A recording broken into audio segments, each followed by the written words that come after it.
안녕하세요. 저는 30대 여성 사연자입니다. 아직은 뭘 모르던 20대 끝자락. 저는 저를 열렬히 쫓아다니던 남편과 결혼을 하며 유부녀가 되었죠.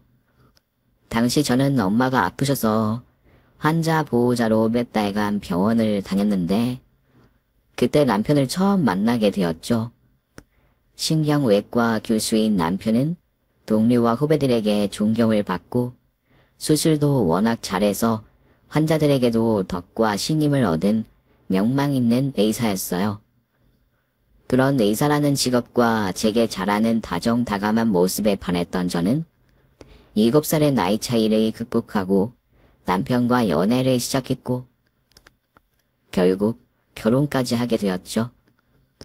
연애 시절만 하더라도 저한테 간이고 쓸개고 다 빼줄 것처럼 굴었던 남편이라 저는 그런 남편과 결혼을 깊게 고민하지 않았었습니다. 이런 사람이라면 아무 걱정 없이 행복한 결혼 생활을 할 거라 생각했거든요. 하지만 막상 결혼 생활을 하고 보니 제 기대와는 많이 다르더라고요. 평범한 회사원인 제가 잘난 의사 남편을 데리고 살기에는 제 희생이 그만큼 필요했거든요. 대학병원 교수로 일하는 남편은 찾아오는 환자도 많고 수술 일정도 많아서 결혼한 후로도 늘 정신없이 바빴어요. 그래서 저는 제대로 된 신혼을 즐길 겨를도 없이 남편 없는 빈집을 지키곤 했었죠. 의사 생활하며 바쁜 남편이 제게 결혼 후 자기 내조를 해달라며 일을 그만두게 하고 집에서 살림을 하게 만들었거든요. 그래서 남들은 제가 의사 남편이 벌어다주는 돈으로 쉬엄쉬엄 하며 편하게 사는 줄 알겠지만 사실 저는 남편만큼이나 바쁜 사람이었어요. 남편이 워낙 꼼꼼하고 위생이나 건강에 신경을 많이 쓰는 편이라 그런 남편에 맞추기 위해서 제가 부지런할 수밖에 없었거든요. 결혼하고서야 알았지만 남편이 워낙에 자기 몸을 끈질기 챙기는 타입이더라고요. 의사이니 환자들을 위해서라도 당연히 건강관리를 해야 한다 치더라도 남편은 유독 건강관리에 진심이었죠. 먹는 것, 마시는 것, 몸에 닿는 것, 뭐 하나 신경 쓰지 않는 것 없이 다 따져서 신선한 유기농에 공인 인증받은 제품들로만 쓰고 매일 비타민과 영양제를 한 움큼씩 챙겨 먹으면서도 식단 관리를 얼마나 하는지 고기는 건강에 좋지 않다고 제안하며 채식 위주의 식단을 하며 지냈어요. 단백질을 먹어야 하니 닭가슴살 같은 건 챙겨 먹지만 삼겹살이나 지방 붙은 고기 같은 건 거들떠도 보지 않던 사람이었죠.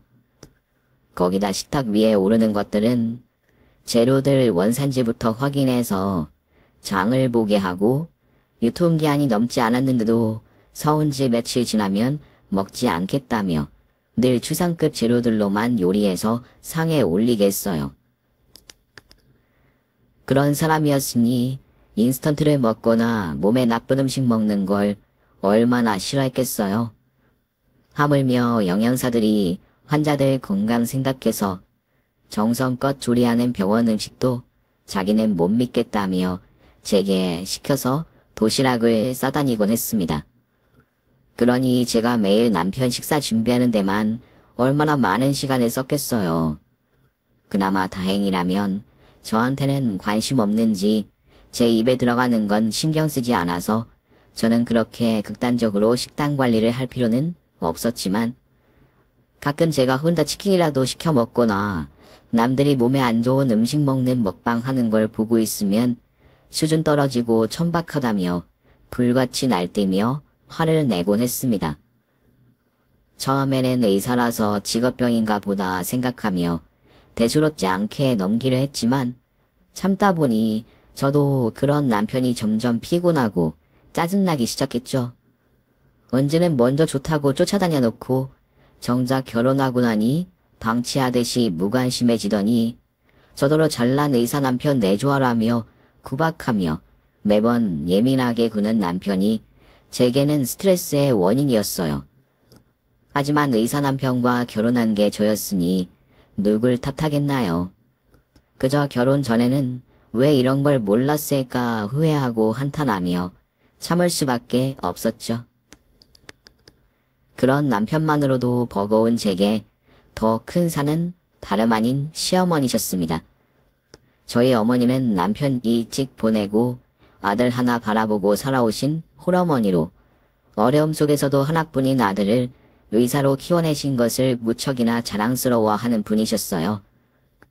신경외과 교수하는 아들이 얼마나 자랑스러우신 건지 어머니는 다른 병원을 가셔서도 그 의사를 앞에 두고 아들이 한 얘기하며 훈수 두고 아들 자랑을 하곤 하셨는데 오죽하면 아들 자랑이 너무 심하셔서 주변 사람들에게 손절을 당할 정도셨죠. 그런 분이 평범한 집안에 그냥 회사 다니던 며느리가 성에 차실 리가 없으셨는지 그래서 시어머니는 처음부터 저를 참 싫어하셨어요. 아들 사랑이 극심하신 분이라 아들이 하겠다는 결혼에 아들 고집은 꺾지 못해 결혼을 시키셨는지 몰라도 제가 시집간 뒤로 한동안 어머니는 저를 없는 사람 취급하고 앞에 두고 대놓고 무시와 구박을 하곤 하셨습니다. 여기 다른 사연에 나오는 못된 시어머니 짓들 저희 어머니가 아마 거의 다 하셨을 거예요. 그래도 처음에는 그런 시어머니도 품어보려고 많이 참고 버텼는데 참아준 이 사람을 호구로 하는지 괴롭힘이 끝이 없더라고요. 그래서 저도 더는 못 참고 할 말 다 하고 따박따박 대들기 시작했죠. 그러자 남편은 시어머니 편을 들었고 저 혼자 싸우는 날들이 허다했습니다. 그렇게 예민하고 까탈스러운 남편의 못된 시어머니까지 저는 5년이라는 결혼 생활을 버텼어요. 그래도 이왕 한 결혼이니 버티다 보면 좋은 일이 있겠지 싶었는데 언젠가부터 남편이 수상하기 시작한 겁니다. 원래도 남편은 수술이 길어지거나 응급이거나 하는 이유로 집에 안 들어오는 날이 종종 있었어요. 보통 교수까지 되면 당직은 안 선다고 하던데 남편과에 사람이 없는지 당직 근무까지 서며 집에 안 들어오는 날이 더 잦아졌죠. 병원 일로 바쁜 남편 배려해서 병원 근처에 있는 곳에 신혼집을 잡았는데도 집에 한 번 오지를 않으니 저는 남편 얼굴 보는 일이 점점 어려워지더라고요. 그래도 저는 의사가 바쁜 게 당연하다고 생각하며 남편을 의심하지 않았어요. 그런데 어느 날 새벽녘 남편의 핸드폰이 울리며 낯선 카톡이 날아왔더라고요. 저장된 이름은 땡땡 교수라고 되어 있는데 그 대화 내용이 심상치 않은 겁니다. 동료 교수들끼리 그 새벽에 무슨 사담을 하는 건지 뭐해? 오빠 차? 내일 재미있겠다. 벌써 보고 싶다. 하면서 누가 봐도 의심할 만한 내용들이었죠. 그걸 보게 된 저는 이게 무슨 일인가 싶어 심장이 두근거리는데 남편은 아무것도 모르고 코 골며 골아떨어져 있더라고요. 덕분에 저는 의심을 품고 밤을 꼴딱 샐 수밖에 없었습니다. 처음에는 저도 제 남편을 믿고 싶었어요. 매일 피곤하다고 하면서 바쁜 사람이 바람필 여력이나 있을까 생각하면서 아닐 거라 생각했습니다. 혹시 그 여자가 사람을 착각해서 카톡을 잘못 보냈을 수도 있는 거고 제가 모르는 어떤 사연이 있을 수도 있다 싶었죠. 그런데 몇 번을 곱씹고 아무리 아니라고 생각하려고 해도 그냥 넘길 수 없는 말들이라 제 의심은 점점 커졌고 그렇게 한참 고민하다 남편이 출근하기 전에 겨우 물어봤더니 남편이 되려 저한테 화를 내더라고요. 감히 제 주제에 자기 핸드폰을 뒤져봤냐 느냐면서 말이에요. 당신 어제 누구 교수라는 사람한테 문자 왔던데 근데 대화 내용이 좀 그렇더라? 그 밤에 보고 싶다 자냐 하는 건 몰라. 그렇게나 친한 사이야. 너 설마 내 핸드폰 뒤져봤어? 누가 내 핸드폰 건드리래? 이 사람이 보자니까 어디 남의 물건에 손을 대? 너 미쳤어. 왜 냈다 화를 내? 내가 뒤져본 게 아니라 화면에 떠서 봤어. 숨기려면 제대로 숨기던가. 너무 대놓고 보란 듯이 떠있길래 어이가 없어서 물어봤더니 당신 정말 뭐 캥기는 거라도 있는 거야? 캥기긴 뭘 캥겨. 그냥 동료랑 대화 나눈 거지. 별거 아니니까 신경 쓰지 마. 그러니까 별거 아닌 동료 사이에 오빠라고 하고 그러냐고. 워낙 격 없이 친해서 그래. 학교 선후배 사이였으니까 오빠라고 할 수도 있지. 오래 알고 지내고 같이 고생하고 그러면 그 정도 친하게 볼 수 있는 거 아냐? 당신이야말로 집그 속에만 있다 보니 의불증이라도 생긴 거야 뭐야? 하루에 수술만 몇 건이라. 쉴 틈도 없는 사람한테 뭐 바람을 피느냐고? 당신 드라마 좀 그만 봐. 하여간 머리에 뭐가 들었는지 순 졌단 생각밖에 못하지. 아니면 아닌 거지 무슨 말을 또 그렇게 해. 당신 화내는 거 보니 더 이상하네. 출근길에 너 때문에 기분 잡쳐서 어떻게 할 거야. 오늘 중요한 수술 있는데. 너 때문에 컨디션 나빠서 실수라도 하면 근데 네가 나한테 이런 거 모를 자격이나 있냐? 벌어다 준 돈으로 살림이나 잘하지. 하여간 집에서 하는 것도 없이 있으면서 남편 내조 하나도 제대로 못하고 내가 너 때문에 못 살겠다 정말. 남편은 온갖 꼬투리를 잡고 되려 제게 화를 냈고 저는 그런 남편의 모습에 남편의 외도를 확신할 수밖에 없었습니다. 땡땡 교수라고 저장된 걸 보니 같은 병원에서 일하는 의사구나 싶은데 그러니 바쁜 와중에 둘이 붙어 먹었을 수도 있었겠다 싶더라고요. 다른 집 남자들 바람 폈다는 소리를 들은 적은 있었지만 설마 내 남편이 그럴 줄은 몰랐던 터라 제가 받은 충격은 꽤 컸었어요. 이 일을 어떻게 해야 할지도 모르겠고 너무 답답해서 누구한테라도 털어놓고 싶더라고요. 그러다 제가 도움이라도 얻을까 싶어 시어머니에게 말씀을 드렸죠. 어머니, 근데 요즘 그이가 좀 이상해요. 며칠 전에는 웬 여자한테 이상한 카톡까지 날아오길래 물어봤더니 과하게 화를 내고 아무래도 바람피는 것 같더라고요. 저 어떻게 하면 좋아요, 어머니? 아니, 얘는 자다가 봄창을 두드리나.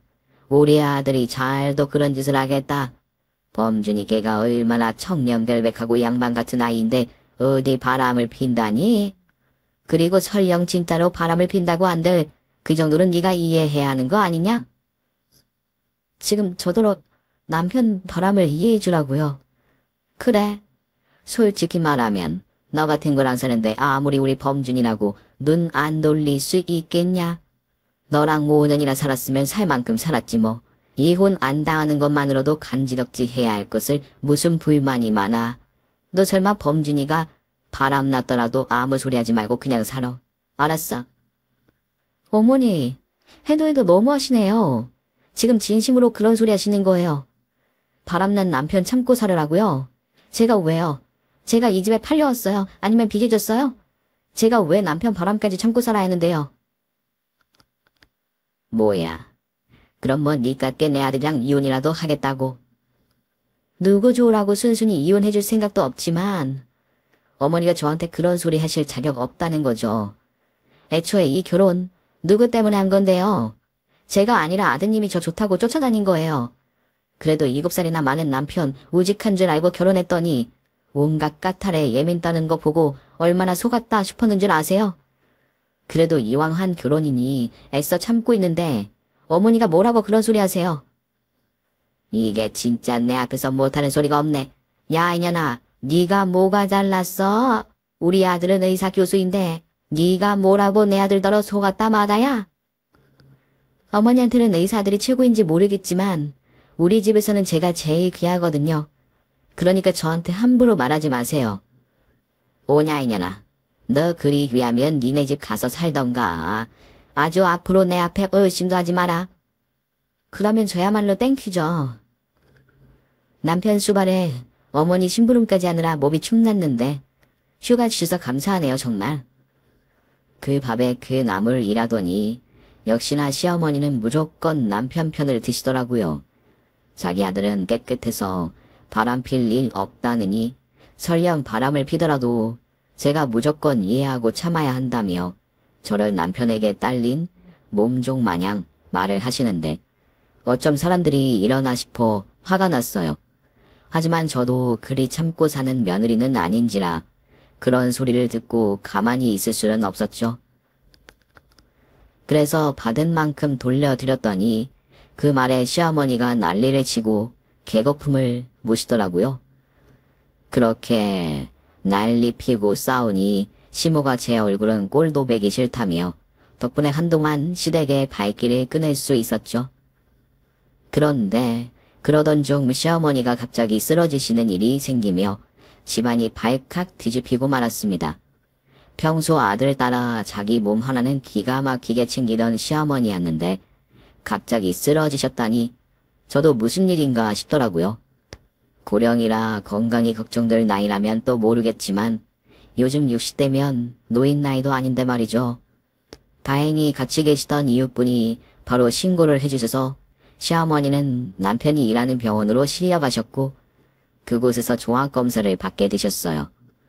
저는 그 옆에서 남편이 자기 엄마 쓰러졌다고 온 병원 식구들 들들 볶으며 난리 피는 꼴을 보고 있었죠. 빨리 결과 가지고 오라고. 무슨 검사를 하는데 이렇게 오래 걸려? 선생님, 어머님 지금 검사 잘하고 계시니까 너무 걱정하지 마세요. 시간 걸리는 건 선생님도 잘 아시잖아요. 우선 진정하시고 기다려보시죠.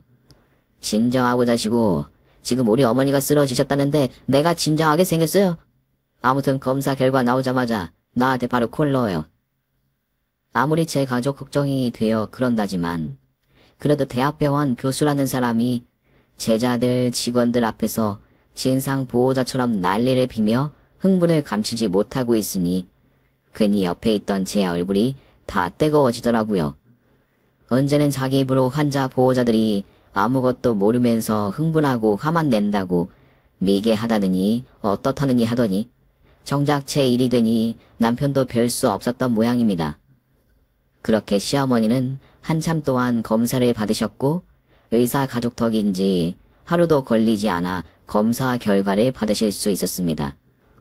그리고 시어머니가 만성 신부전이라는 걸 알게 되었죠. 상황이 많이 좋지 않은지 어머니가 당장 수술을 받지 못하면 생명에 지장이 생길 정도로 심각한 상황이라고 담당 선생님이 신장 이식 이야기까지 꺼내시는데 그 얘기에 저나 남편이나 모두 충격을 받을 수밖에 없었습니다. 다른 사람도 아니고 의사 아들을 둔 시어머니의 건강 상태가 그 지경이 되었을 줄은 전혀 생각 못했으니까요. 그동안 의사 아들 등에 업고 동네에서 건강 전도사처럼 활개치고 다니시던 분이 대체 어쩌다 만성 신부전에 걸리셨는지 저로서도 의문일 수밖에 없었죠. 만성 신부전이라고? 다른 사람도 아니고 우리 엄마가? 검사 결과 제대로 나온 거 맞아? 우리 엄마 평소에 건강관리를 얼마나 하시는데. 아이고 그럼 나 죽는 거냐? 범준아, 네 엄마 이제 죽는 거냐? 죽긴 뭘 죽어. 아들이 의사인데 부모가 죽는 게 말이 돼? 그나저나 엄마 대체 건강관리를 어떻게 한 거야? 내가 하라는 대로 한 거 맞아? 만성 신부전이 올 때까지 증상 없는 게 흔한 게 아닌데 어떻게 몸이 이 지경이 되도록 몰랐어? 일찍 이상을 알았으면 상태가 이 지경까지 될 리는 없었다는데 검사하신 의사 선생님도 남편더러 어머니 몸에 이상이 있던 걸 몰랐냐고 당황하며 묻더라고요. 그런데 저나 남편이나 정말 아무것도 몰랐거든요. 그런데 알고 보니 시어머니가 그렇게 된 데에는 의심 가는 조항이 있었습니다. 평소 의사 아들 따라 몸에 좋다는 것 이것저것 챙겨 먹던 시어머니가 나이 들어가며 점점 기력이 딸린다 싶었는지 아들이 갖다주지 않은 건강식들을 따로 드시고 계셨던 겁니다. 홈쇼핑에서 다단계에서 동네 지인들 통해서 여기저기서 몸에 좋다는 집이란 집은 다 찾아 드셨더라고요. 애초에 집이라는 게 간과 신장에 안 좋은 건데 시어머니는 좋다고들 하니 건강해질 줄만 알고 그 집들을 열심히 챙겨 먹었던 겁니다. 그 온갖 집들을 하루에 몇 개씩이나 말이죠. 아무래도 그러다 보니 소변색이 이상하기도 하고 소변이 작기도 했는데 그걸 신장에 이상이 생겨서 그런 줄을 모르고 집 때문인 줄만 알고 저희에게 따로 말씀을 안 하셨던 거였어요. 그래서 일찍 증상을 알 수 있었던 것을 모르고 지나치는 사이 만성 신부전이 되어버린 겁니다. 물론 신부전이 생긴 것이 꼭 집 때문만은 아니겠지만 그 덕분에 골든타임을 놓친 건 맞는 듯 했죠. 혹시나 제가 시댁에 자주 드나들며 신경 썼더라면 눈치채고 신경 썼을 수도 있을 텐데 시어머니는 혹시나 몸에 좋은 것 저랑 나눠야 할까봐 제가 갈 때마다 꽁꽁 숨겨 두셨고 근래에는 제가 남편 문제로 시어머니와 싸우고 시댁의 발길을 끊어 더 몰랐던 거죠. 그리고 그동안 효자인 척 하던 남편은 마누라 뒤통수 때리고 바람 피느라 바빴던 건지 시댁에 통 찾아가지를 않아 몰랐던 거고요.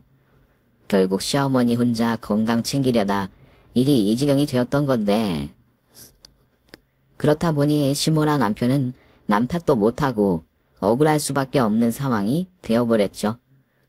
범준아, 그럼 나 어떻게 하라는 거냐? 수술을 해야 한다는 거야?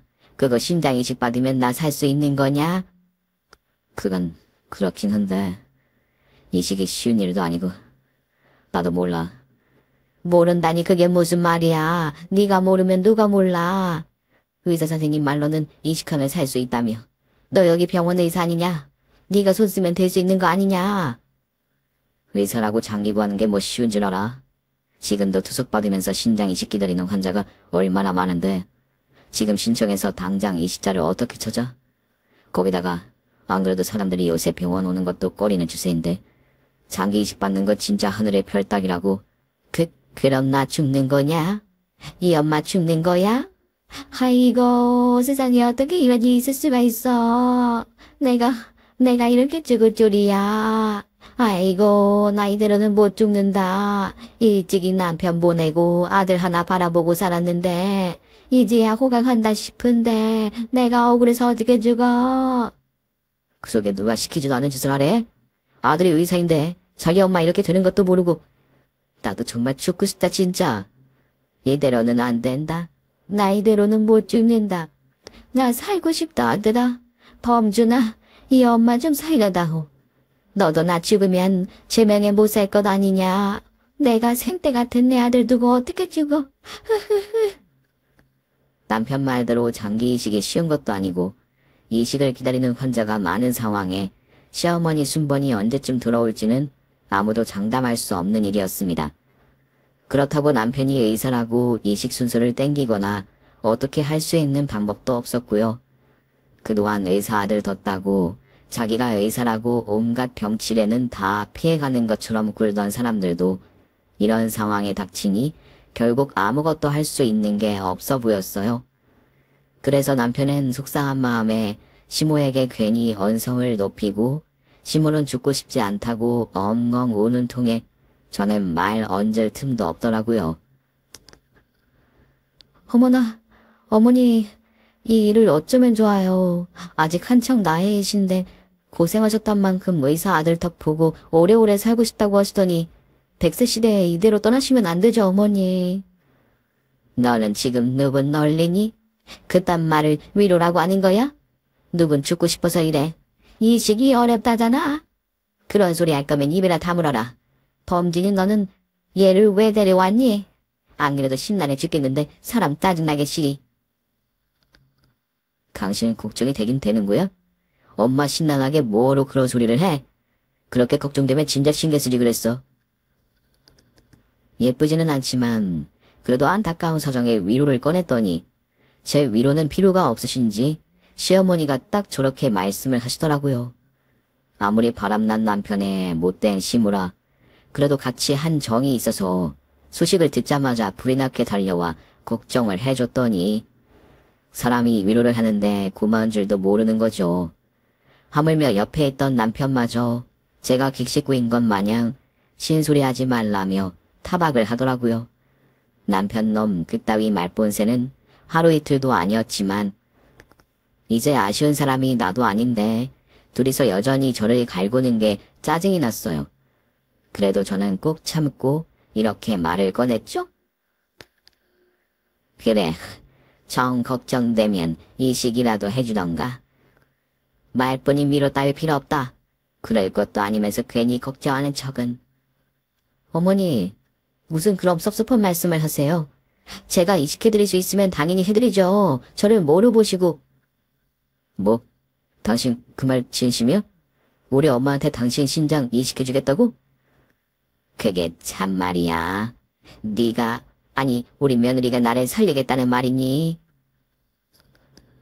아직 검사는 안 받았지만 검사 결과가 맞으면 해드리는 게 당연하죠. 지금 상황이 이런데 언제 이식이 될 줄 알고 마냥 기다리고 있겠어요.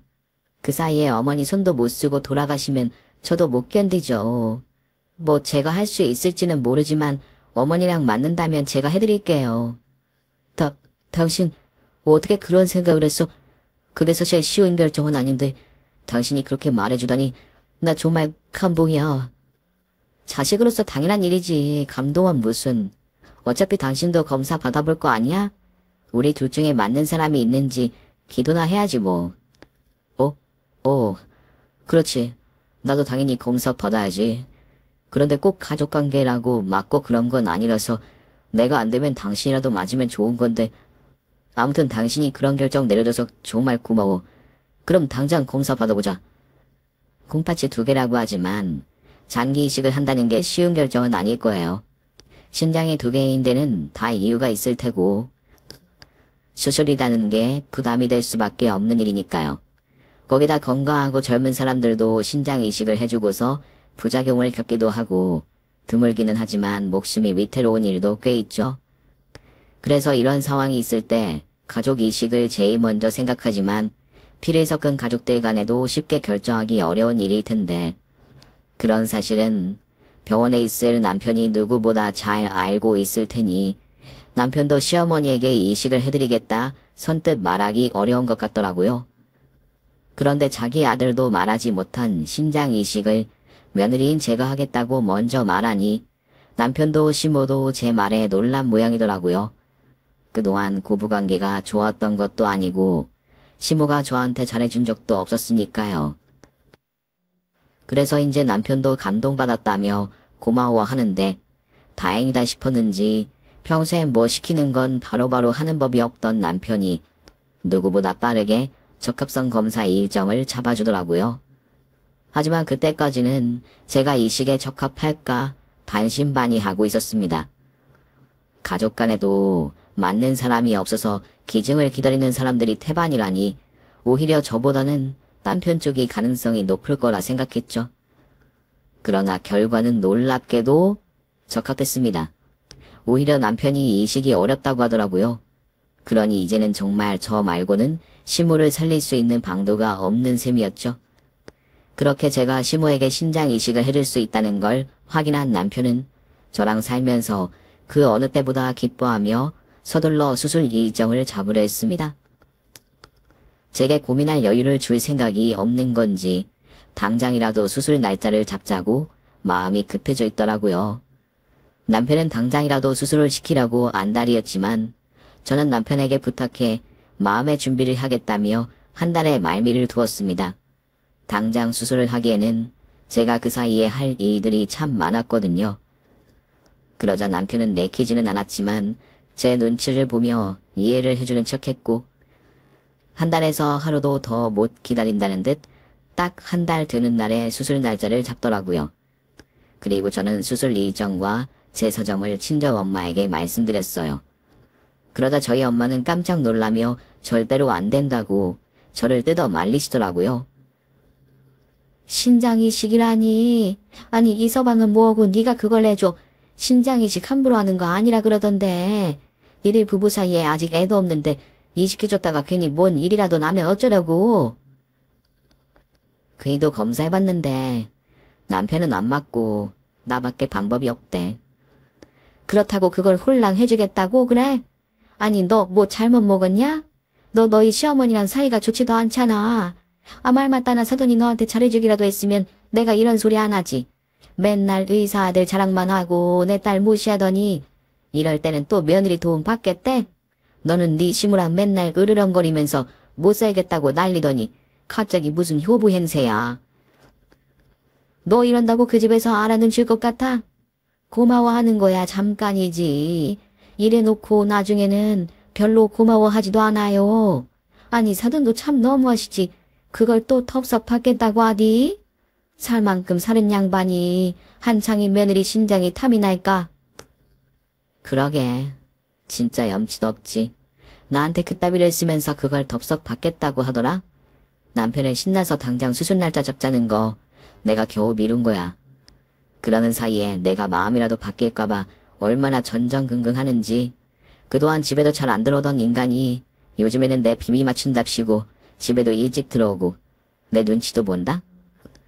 그래도 이건 아니다. 내가 못된 심보인지 모르겠지만 서희 사정이 어떻든 그 집 사돈이 죽던 나는 내 딸 걱정이 먼저야.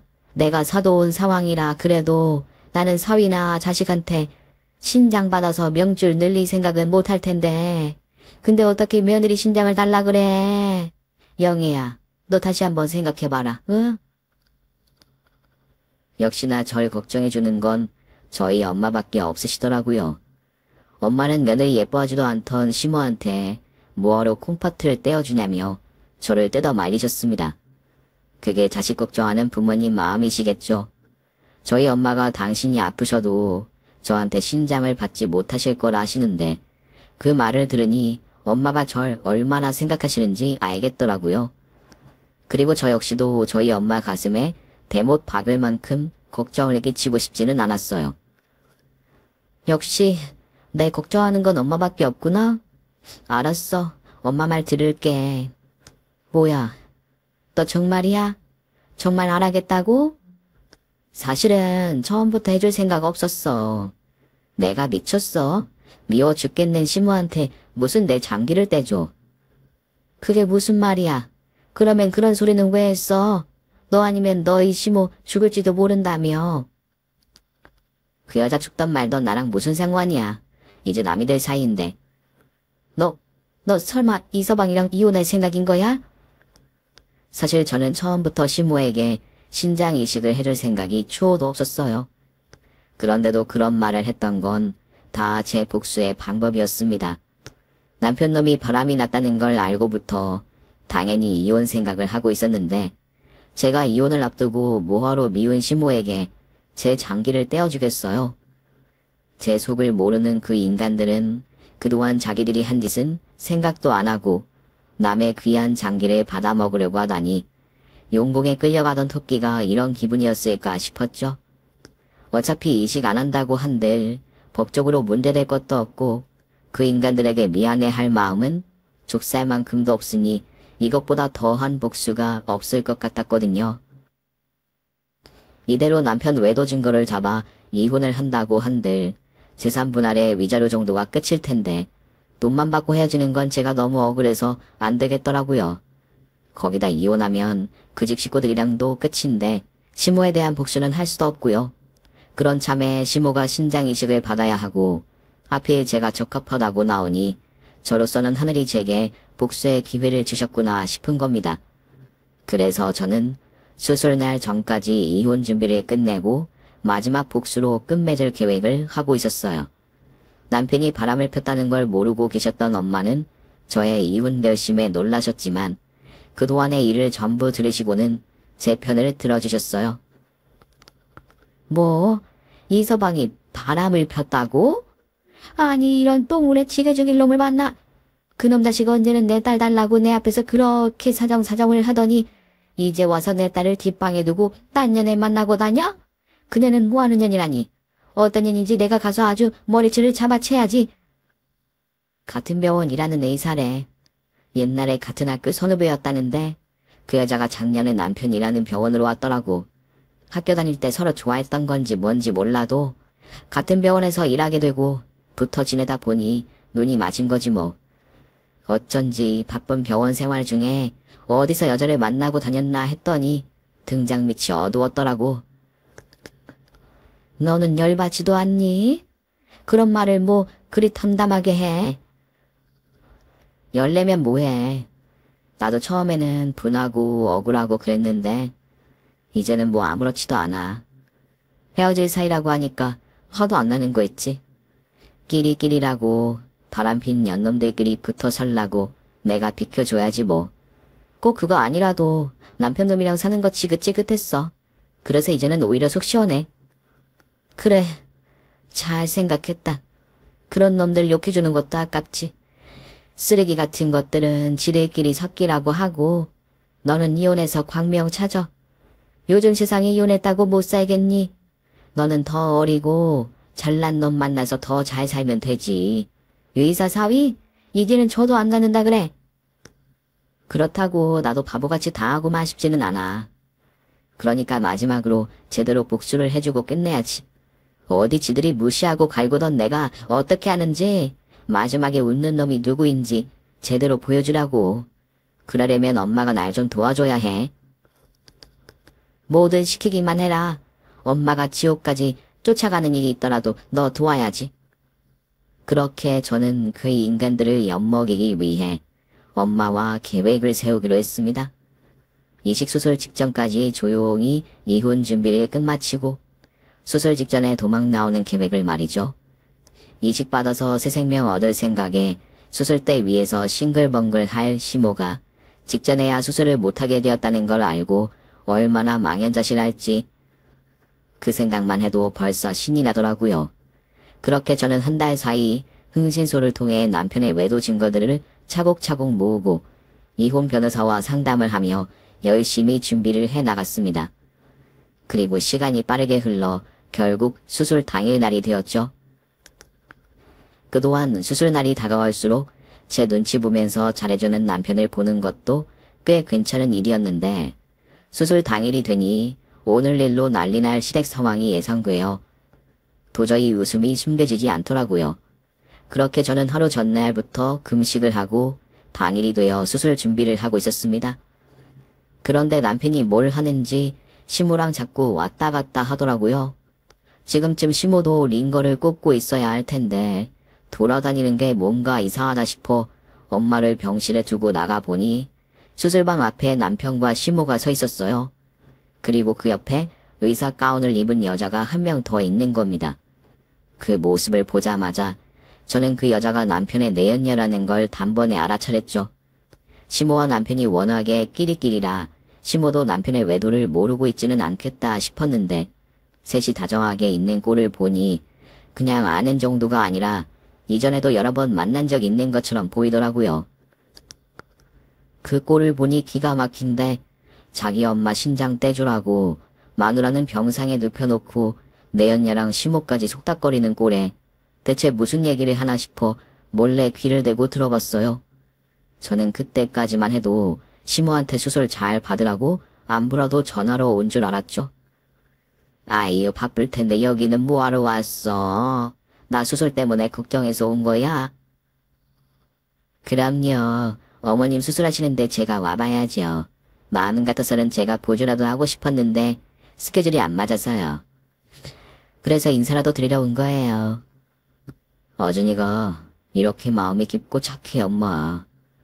어머님 걱정하지 마세요. 수술은 잘 될 거예요. 범준 씨나 저나 이 병원 의사인데 당연히 어머니 최고로 대우해드려야죠. 그러니까 수술은 걱정하지 말고 마음 편히 받으세요. 그럼 내가 그런 걱정은 안 하지. 우리 며느리랑 아들이 의사인데 내가 무슨 걱정을 하겠니? 그래도 아진이 네가 그렇게 말해주니까 내가 한시는 더 놓겠구나. 아진이 너는 어쩜 말도 이렇게 이쁘게 하니? 내가 요즘 네 덕에 웃는다. 어머님이 그렇게 말씀해 주시니 제가 더 감사하죠. 저희 이렇게 만날 수 있었던 것도 전부 어머니 덕분이에요. 저 받아주시고 이해해 주셔서 감사해요 어머님. 내가 널 왜 미워하겠니? 니들 둘이 진작에 인연이 되었어야 하는 걸 돌고 돌아서 안타까울 뿐이지. 하지만 내가 인정하는 우리 범준이 작은 아직 너 하나뿐이다. 나는 쟤를 내 며느리라고 인정한 적이 한 번도 없어. 그럼 뭐로 비교도 우리 아준이가 훨씬 낫지. 아무쪼록 이번에 수술만 끝나면 범준이 너 얼른 이혼하고 아진이랑 둘이 새 살림 차릴 준비해라.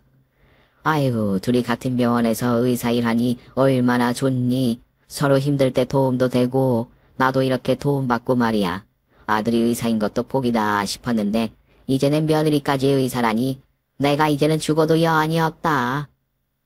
어머니 그런 말씀하지 마세요. 수술 잘 될 건데 오래오래 사셔야죠. 그럼 뭐 수술 잘 받고 건강한 몸으로 우리 결혼식 보고 손주들까지 보셔야지. 지들끼리 하하호호 떠드는 얘기를 듣고 있는데 그 대화 내용이 너무 기가 막힌 겁니다. 시물은 이미 그 여자를 자기 며느리 삼았는지 의사 며느리 들여 행복하다며 희죽거리고 있고, 남편은 이미 식장이라도 잡아놓은 것처럼 당장이라도 새 출발을 할 꿈에 부풀어 있더라고요.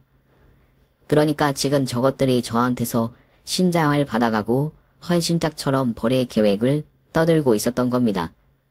애초에 제가 복수를 할 생각이었으니 신장 이식은 하지도 않을 거지만 저것들이 그런 얘기를 떠들고 있는 걸 들으니 저도 모르게 머리로 피가 올라 당장이라도 그것들 머리채를 잡고 싶더라고요. 그대로 당해줄 생각도 없었지만 그래도 그것들이 나를 등쳐먹을 생각을 했다는 게 너무 열받아서 배알이 뒤틀리는 기분이었어요. 남편놈이 쓰레기라 생각은 했어도 저 정도로 재활용이 안 돼 개쓰레기인 줄은 몰랐는데 정말 마지막 순간까지 사람을 실망시키지 않더라고요. 덕분에 몇 년간 산 정, 눈곱만큼도 남기지 않을 수 있을 것 같았죠. 원래는 수술방까지 들어가서 시모가 마취에 잠든 뒤에 도망치려고 했지만 순간 너무 열이 받아 링거가 꼽힌 것을 그대로 들고 뛰쳐나갈 수밖에 없었어요. 그러자 제가 들었다는 걸 알고 그것들이 놀라 자빠지더라고요. 여보, 누워있자고 여기 왜 나왔어? 니들이 그럴 줄 알았지. 이 미친 것들. 감히 내 신장을 빼먹고 팽 시킬 계획을 하고 있어. 작당 모의를 해도 정도껏 했어야지. 이 쓰레기 중에 쓰레기들아. 당신 설마 우리 얘기 들었어? 어디까지 들었어? 어디까지? 처음부터 끝까지 다 들었다. 왜? 내가 들으면 안 될 말이었나? 그랬으면 다른 데서 떠들던가. 수술방 앞에서 보란듯이 셋이 떠들고 있었어? 내가 이럴 줄 알았지. 신장 이식이고 뭐고 오늘 수술 없는 줄 알아. 아니. 얘가 무슨 소리를 하는 거야? 너 무슨 오해를 하는 모양인데 그런 거 아니니까 진정해라. 여기 이분은 의사 선생님이셔. 이 병원 의사라면서요. 그래서 둘이 그동안 병원에서 붙어먹은 거 나도 다 아니까 답답하고 헛딱지 나는 소리 그만 좀 하세요, 아줌마. 아줌마? 얘가 지금 나한테 이러는 거야? 며느라 너 왜 이러니? 그래서 너 정말 수술 안 받겠다고? 그럼 나는 죽으라는 말이냐? 당신 목숨을 왜 나한테 구걸해요? 당신 며느리 이제 그 여자라면서요. 나 같은 건 한 번도 며느리로 생각해 본 적 없다면서?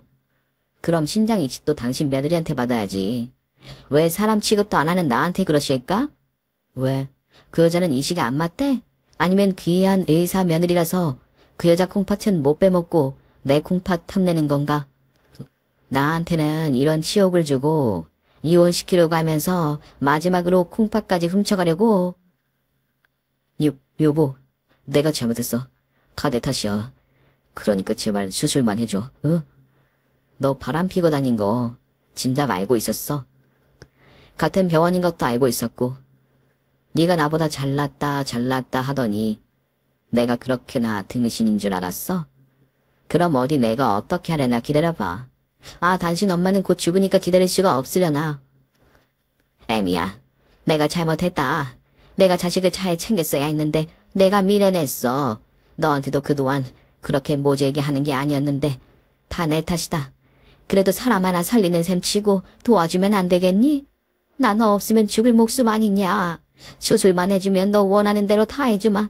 그러니까 제발 수술만 받자. 그래, 내가 이렇게 무릎 꿇고 빌게. 여보 제발, 당신 아니면 우리 엄마 죽어. 제가 수술을 안 하겠다고 하니 뒤늦게서야 그것들이 제 눈치를 보는지 아니면 보는 척 하는지 병원 바닥에 무릎을 꿇고 나뒹굴며 살려달라 빌더군요. 내가 들은 말이 있고 그동안 당한 일이 있는데 겨우 그 정도로 동정을 사려고 말뿐인 사과를 하며 수술을 해달라며 사정하는 겁니다. 자기네들 목숨이 나한테 달린 걸 알고 있었는데도 저를 바보 취급하려 했다니 그동안 그 인간들이 저를 얼마나 무시하고 등신 취급해왔는지 잘 알겠더라고요. 그래놓고 이제 와서 살려달라고 사정하는 꼬락서니들이 참 고차하고 그렇게 우스울 수가 없었죠. 결국 수술은 파토났고 그 후 저는 준비했던 대로 남편과 이혼 소송을 시작하게 되었습니다. 그동안 알뜰살뜰 모아둔 남편의 외도 증거들로 다행히 소송은 어렵지 않게 풀려가고 있었죠. 물론 고집센 남편놈이 저한테 한 푼이라도 덜 내어주겠다며 비싼 변호사를 썼다 들었지만 이번에는 저도 쉽게 손해봐줄 생각은 없었어요. 그렇게 저는 제대로 재산 분할하여 이혼을 하게 되었고 상간녀에게는 따로 소송을 걸어 상간녀로부터 3천만 원의 위자료를 받게 되었습니다. 내 속에 굴지른 대가가 겨우 3천만 원이라는 건 우스웠지만 그것만 해도 제가 제대로 받아낸 거더라고요. 법이 원래 그렇다니 억울해도 참을 수밖에 없었죠. 하지만 저는 저의 복수가 거기서 끝나지 않았습니다. 재판이 끝난 후 저는 남편과 상간녀가 다니는 병원 게시판에 글을 올렸어요. 두 년놈이 침대에서 뒹구는 사진들과 함께 그것들이 얼마나 추잡스럽고 더러운 죽속들인지 낱낱이 적어 두 사람의 불륜 사실을 병원에 알렸습니다. 평소 병원에서는 성인 군자처럼 굴던 남편의 추악한 진실을 세상에 까발킨 거죠. 그러다 제가 글을 올리고 얼마 지나지 않아 우수수 댓글들이 달리며 난리가 났더라고요. 거기가 병원 직원들 뿐만 아니라 환자들도 모두 볼 수 있는 게시판이었거든요. 그렇게 병원 게시판이 난리가 나고 남편이 제게 명예훼손으로 고소를 하느니 마느니 했지만 저는 전혀 두렵지 않았습니다. 그래 봐야 초범인 저는 벌금형이 끝일 텐데 얼굴에 똥물 묻은 그것들은 더 큰 손해를 볼 테니까요. 그런 일로 병원에서 잘릴지는 모르겠지만 저는 오히려 그 인간들이 오래오래 그 병원에서 일했으면 싶었네요. 그래야 그 인간들 오랫동안 추물에 시달리며 병원에서 얼굴을 들고 다니지 못할 테니까요. 그래서 기쁜 마음으로 소송장이 날아오기를 기다렸는데 무슨 일인지 전 남편에게 소식이 없더라고요. 근데 알고 보니 시모가 죽고 남편이 그 사이 상종이라 많이 바빴던 거였어요. 저한테 이식 받지 못해 심장투석하며 이식을 기다리던 시모가 투병 중 갑작스러운 합병증으로 결국 죽고 말았다는 겁니다. 그래서 남편도 정신이 없어 연락이 없었던 거죠. 이식밖에 답이 없다고 하기에 얼마나 오래 사시려나 했는데 제 생각보다 빨리 떠나버렸네요. 의사 아들에 의사 며느리까지 생겼다고 덩실덩실 좋아하더니 그 잘난 의사들도 별 소용이 없었던 모양입니다. 어쨌거나 전 시모와 전 남편에 대한 소식은 거기까지였고 그 후로 저는 더 이상 그 인간들을 떠올리지 않고 열심히 살아가려 노력하고 있습니다.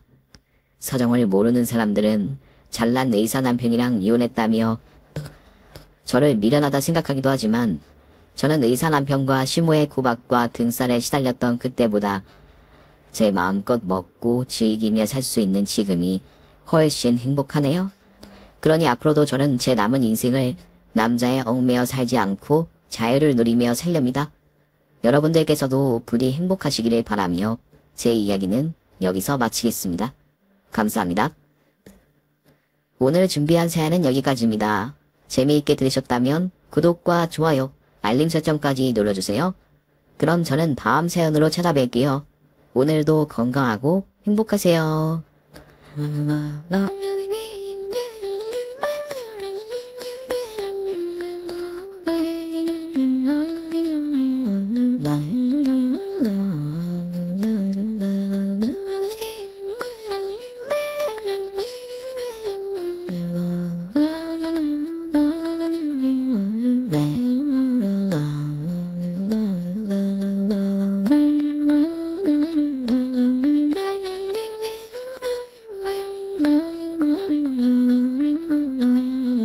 Going well.